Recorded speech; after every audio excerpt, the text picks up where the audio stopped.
जीजा जी, ये क्या रूप रंग बनाए हैं?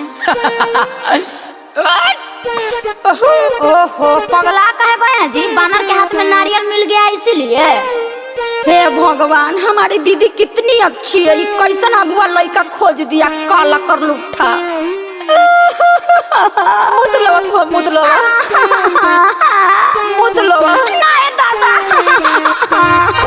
चांद लेखा दीदी मेरी सुंदर है, दूल्हा तो काला बंदर है।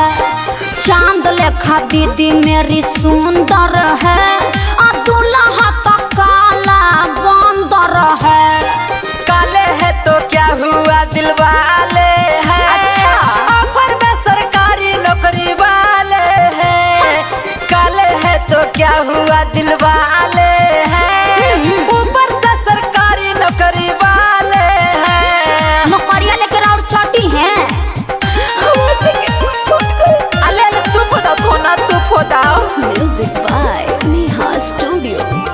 मुँह में फेयर लवलिया का लगा लेती, मुँह में मीठा पानी इलायची चबा लेती। अरे कम से कम ओठो तो लाल हो जाए।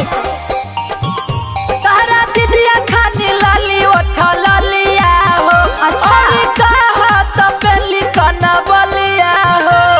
अरे मुहावा तो लगता छुछुंदर है, मुहावा तो लगता छुछुंदर है। दूल्हा बात काला बंदर है। काले है तो क्या हुआ दिल वाले हैं। अच्छा। ऑफर में सरकारी नौकरी वाले हैं। पहले मुंह खोली, रसगुल्ला चाभी। देखिए साली जी, रसगुल्ला बनना चाहिए। अरे बड़का मुंह पाइए ना, लीजिए ना, खाइए ना।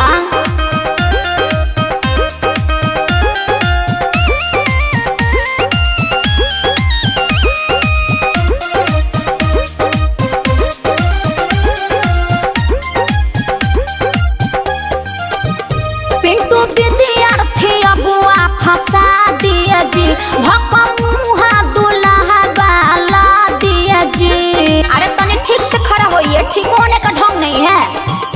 हमर नौकरी पा होता बेसदिया जी। अच्छा। मम्मी पापा तो हार बड़े रजिया जी। ओम प्रकाश अकेला न गुजर है, ओम प्रकाश अकेला न गुजर है।